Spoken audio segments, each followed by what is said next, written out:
শুভ সকাল। কালকে সময় ব্লগে আপনাদেরকে জানাই স্বাগত।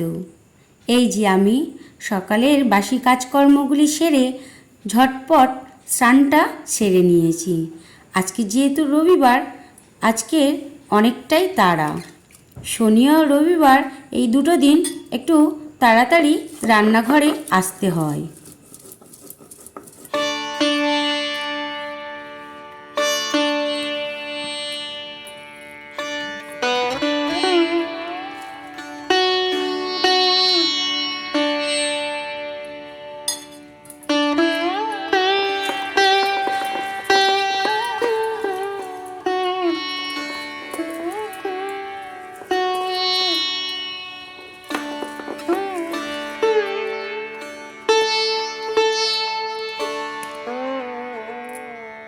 কেন বলছিলাম দুটো দিন আমার তাড়াতাড়ি রান্নাঘরে আসতে হয়? কারণ আমার বড় ছেলে ক্রিকেট খেলতে যায়, আর ও তাড়াতাড়ি মানে ওই 10:30 11টার কাছে বাড়িতে চলে আসে। তাই একটু তাড়াতাড়ি রান্না করার চেষ্টা করি, যাতে এসেই দুটো ভাত খেতে পারে। কারণ ভাত ও তো সকালে অল্প কিছু খেয়ে যায়, আর বেশি কিছু টিফিনও নিয়ে যায় না ভারী ভুরি। তাই বাড়িতে এসে যদি তাড়াতাড়ি ভাত দুটো খেতে পারে, তাই একটু তাড়াতাড়ি রান্না করার চেষ্টা করি।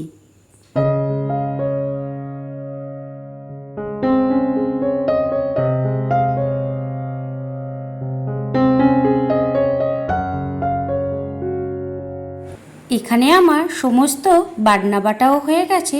আর এখানে দেখুন পটল আলু আর মাংসের জন্য আলু ও পেঁপে কেটে নিয়েছি।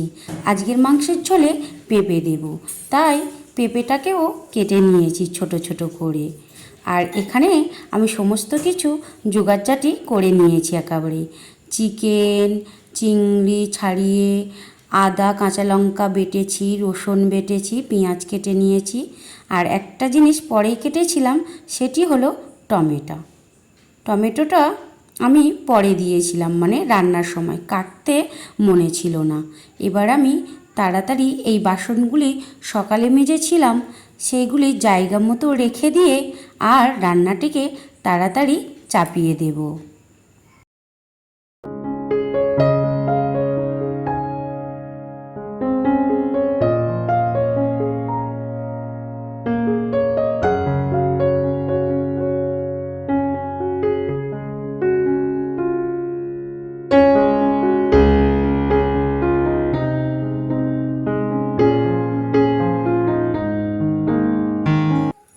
মাংসর জন্য আলুগুলো আমি একটু ভেজে নিই, আর দুদিকে দুটো বসিয়ে দিয়েছি যাতে একটু তাড়াতাড়ি হয়ে যায়।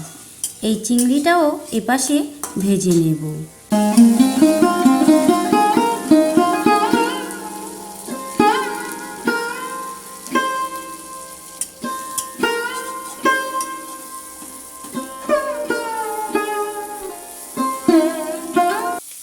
চিংড়িগুলি তো আমার ভাজা হয়ে গেছে, আর ওপাশে মাংসর আলুটাও কিন্তু ভাজা আমার হয়ে গেছে।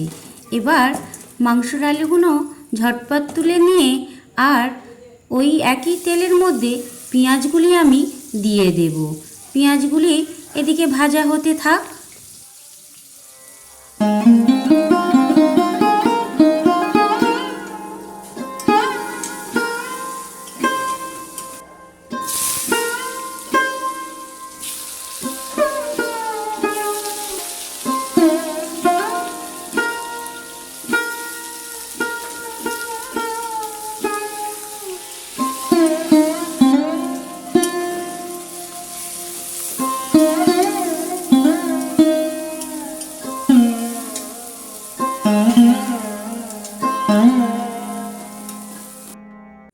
ওদিকে পটলটা ভাজতে বসিয়ে দিয়েছি, আর এদিকে আমার মাংসের আদা রসুন পেঁয়াজ টমেটো কষা ভালো মতো হয়ে গেছে।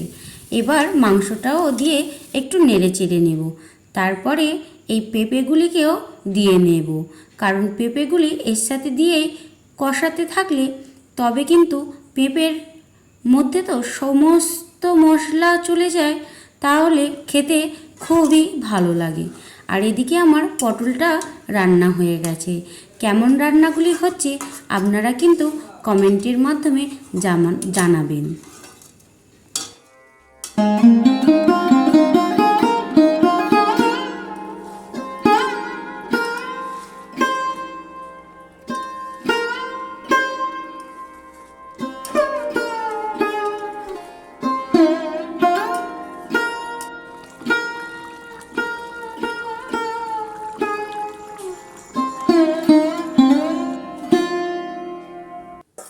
মাংস রান্নাটাই তো আমার হয়ে গেছে, আর আমি এই গামলিটির মধ্যে মাংসগুলি ঢেলে নিলাম।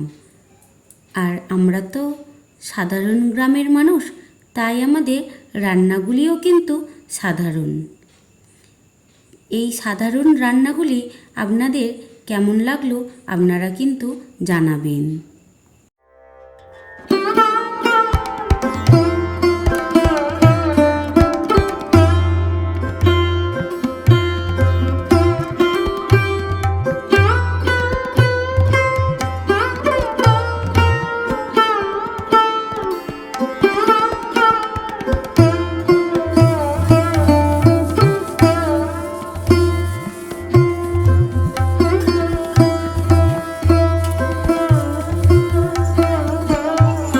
ওই দুটি পদই রান্না করেছিলাম, পটল আলু চিংড়ি দিয়ে তরকারি আর মাংসের তরকারি। তাই আর রান্না তো আর হবে না, তাই গ্যাসটিকে একেবারে একটু মেজে ঘষে মুছে নিলাম।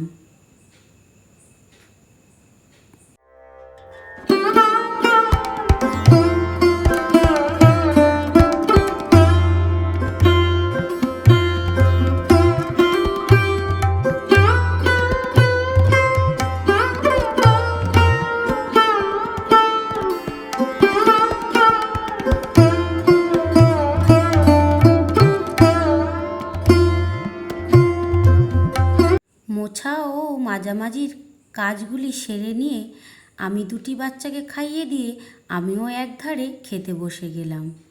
আর এই পর্যন্ত আমার ভিডিওটা শেষ করলাম। আপনাদের যদি ভালো লেগে থাকে তাহলে আমার ভিডিওতে একটা লাইক কমেন্ট করবেন। আবারও পরবর্তী ভিডিওতে আপনাদের সঙ্গে দেখা হবে। আপনারা ভালো থাকবেন ও সুস্থ থাকবেন।